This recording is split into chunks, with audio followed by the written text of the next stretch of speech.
En ce jeudi 15 septembre 2016, où la communauté internationale célèbre la Journée internationale de la démocratie, le processus évolue diversement dans le monde. Dans les nations de grande démocratie, comme les États-Unis, l'Allemagne, la Grande-Bretagne, la France, la culture démocratique est entrée dans les habitudes. En Afrique, par contre, où le vent de la démocratie n'a soufflé sur le continent que dans les années 90 à la faveur du sommet de La Baule avec le fameux discours du président français François Mitterrand, le processus démocratique connaît diverses fortunes. Si au Bénin, la conférence nationale de février 1990 a ouvert la voie aux réformes politiques avec l'adoption d'une nouvelle constitution qui a clairement défini les bases et les principes démocratiques, ailleurs, la démocratie a du mal à prendre son envol. Pendant que les Béninois bombent le torse en qualifiant leur pays de laboratoire de la démocratie, d'autres pays, par contre, sont toujours en quête de leur liberté. Liberté d'association, d'expression et de presse. En Afrique de l'Ouest, le processus démocratique a fait des progrès dans plusieurs pays, comme au Sénégal, au Bénin, au Mali, pendant que dans les pays de l'Afrique centrale, la démocratie marque le pas.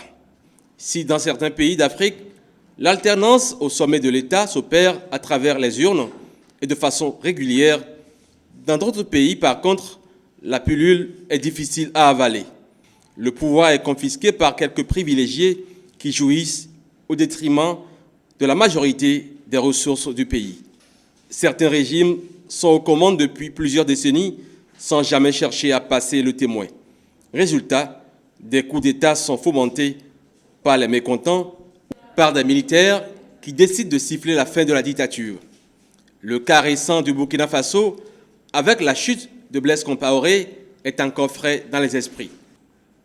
En cette année où les Nations Unies ont choisi comme thème pour célébrer cette journée la démocratie et le programme de développement durable à l'horizon 2030, on se demande si l'Afrique veut vraiment se développer. Car l'objectif de développement durable, 16, aborde la question de la démocratie en appelant à l'avènement de sociétés et d'institutions inclusives et participatives. Une gouvernance démocratique efficace, a dit le secrétaire général des Nations Unies, Ban Ki-moon, accroît la qualité de vie pour tous. Et le développement humain est plus à même de s'enraciner lorsque les gens ont réellement leur mot à dire dans leur propre gouvernance et la possibilité de partager les fruits du progrès. Contrairement à ce que pensent certains, à savoir que la démocratie n'est pas faite pour les Africains, l'apprentissage de la démocratie est-il un mirage pour les Africains ?